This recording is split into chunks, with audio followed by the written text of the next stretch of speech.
What's up, you guys? This is Dan Green. I'm here with Animal. We are at Skiba's Gym in Carteret, New Jersey. One of my favorite spots, and I'm just going to give you guys a little tutorial on how to front squat. Why would you want to front squat? First of all, front squatting is a really great way to build quad strength and quad size.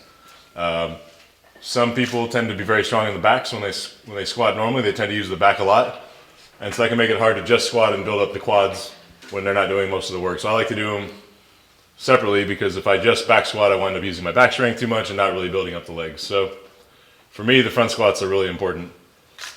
Front squatting, there's a couple simple things you got to do it right, to get the most out of it. And I'm just going to go through a couple things for you guys to see.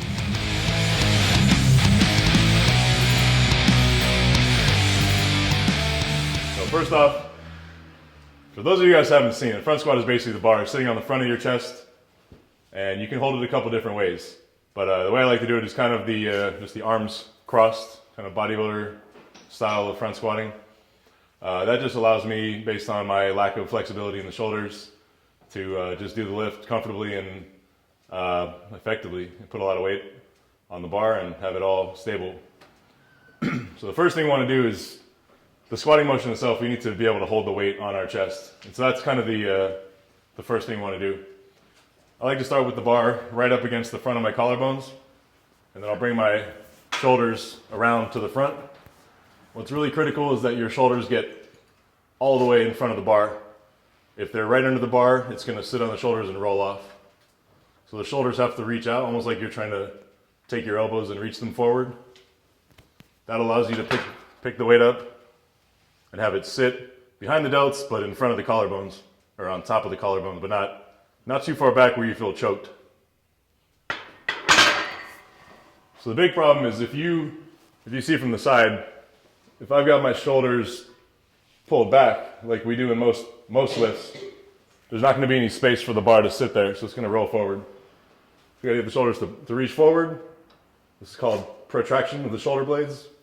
You need to have the shoulders forward so the delts sit out in front of the collarbones. That gives it a nice little channel. This works whether or not you have big shoulders or small shoulders. It can be frustrating at first to get the bar to sit right, and also is a position that you have to build up in terms of the strength too. So even if you can do it, once you take the weight out, sometimes it's going to kind of be tough to maintain the position. But keep in mind, pretty much every Olympic weightlifter ever has done front squatting heavily, so you can do it.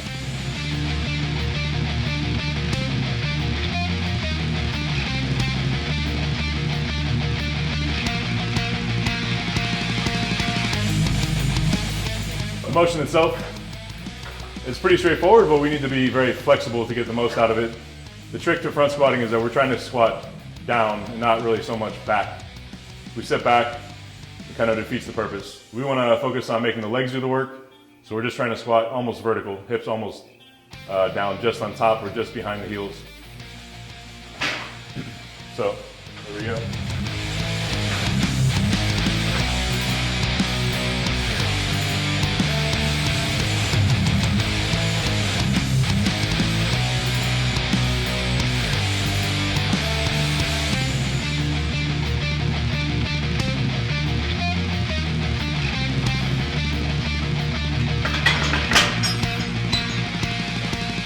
So there is a big requirement for flexibility to squat all the way down while keeping the body upright and to not drift forward onto the toes.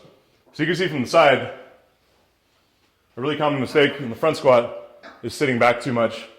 Once you sit back too much, now the weight's going to be causing you to fold over, and then the body's going to collapse. What we want to do from the side, be upright, and you can see I'm bending the knees first, and just sitting back enough so that I don't fall forward under the toes. So I have to be very flexible to stay in this position, and then I can make the quads do the work. So we need to keep the heels on the ground, but we need to keep the chest up. So to do that, we gotta, like I said, squat more or less vertical.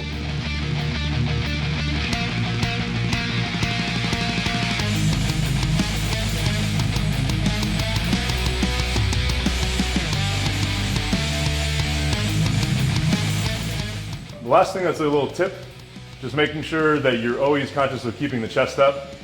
If you're squatting and again from the side you see the chest start to collapse a little bit, you're always going to be using your back strength instead of your leg strength. It's going to be very hard to build the lift up. So getting the technique right makes a big difference. What I tend to focus on is once I unrack it is just constantly making sure my posture is as strong as I can make it, so I never get out of position. You know, if you keep your upper body rigid, then all you got to do is let your legs do the work, and that's kind of what we want.